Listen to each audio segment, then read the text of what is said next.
Saudara-saudari yang terkasih dalam Tuhan kita Yesus Kristus, dalam kehidupan menggereja, tidak jarang orang mengalami pengalaman kurang menyenangkan karena situasi di dalam gereja yang tidak tenang, terlalu ribut, atau terlalu bising.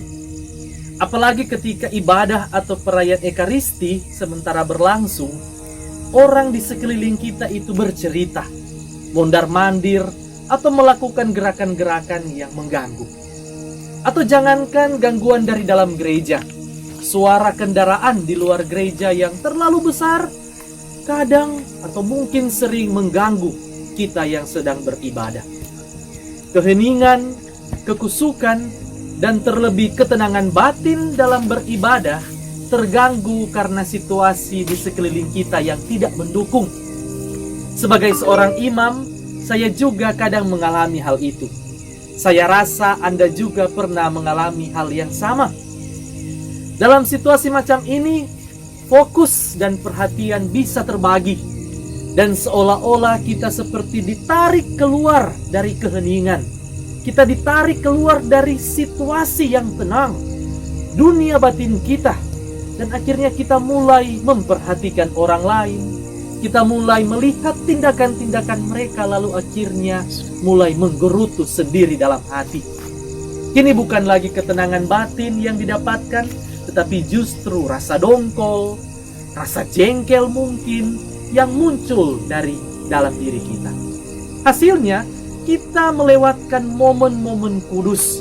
Kita melewatkan momen-momen yang sebenarnya diharapkan ada semenjak kita datang di rumah. Momen-momen kusuk. Nah, sahabat-sahabat yang terkasih, Injil hari ini berbicara tentang Yesus yang marah karena bait Allah sudah difungsikan bukan sebagaimana mestinya. Yesus berkata, "Rumahku adalah rumah doa, tetapi kalian menjadikannya sarang penyamun." Kata-kata yang sangat keras, kata-kata yang sungguh-sungguh tajam. Bayangkan kalau kata-kata Yesus ini dialamatkan untuk kita. Dari pengalaman dan kata-kata Yesus ini, kita tahu bahwa Roh Allah itu hadir dalam ruang dan waktu. Teristimewa dalam ruang dan waktu yang dikhususkan baginya. Dalam ruang dan waktu yang dikhususkan untuk Allah ini, Allah sungguh-sungguh hadir dalam persekutuan dengan seluruh gereja dan seluruh umat beriman. Oleh karena itu, ada waktu untuk Tuhan dan ada waktu untuk sesama. Ada waktu dan ruang yang dikhususkan sebagai tanda kehadiran Allah. Maka sudah seharusnya orang yang masuk ke dalam gereja atau masuk tempat peribadatan itu perlu diperlakukan, perlu bertindak secara istimewa juga. Perlu dijaga. Tidak boleh situasi dalam gereja disamakan dengan situasi di lapangan, atau di kamar mandi, atau di dalam mobil. Kata-kata Yesus, "Rumahku adalah rumah doa," sebenarnya mau menunjukkan tujuan utama dari adanya suatu tempat peribadatan atau gereja.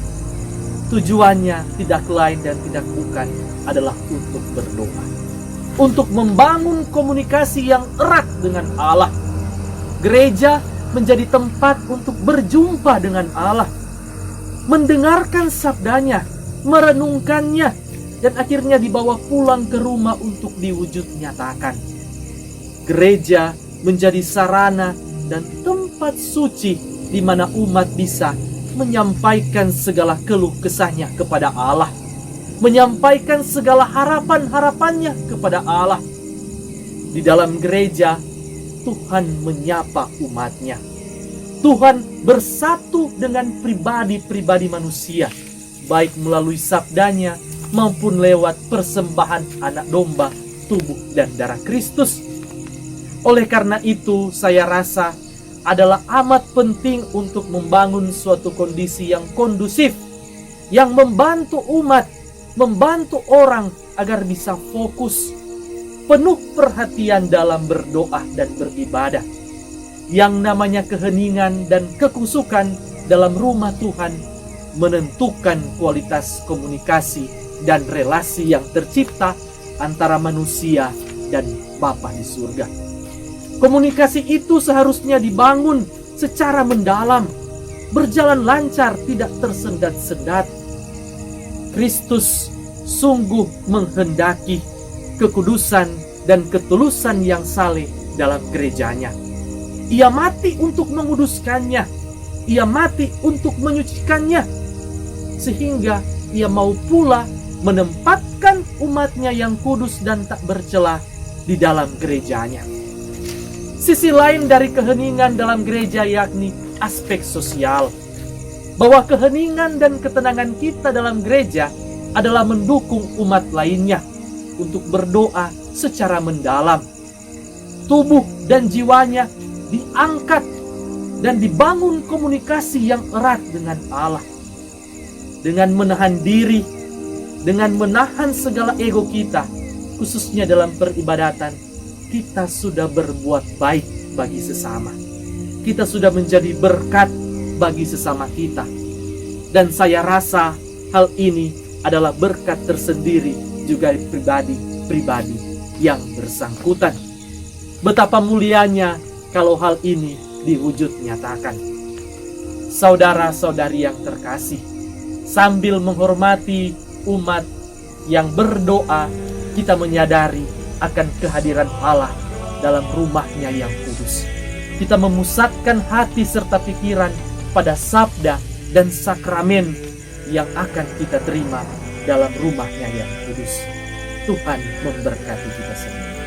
Amin.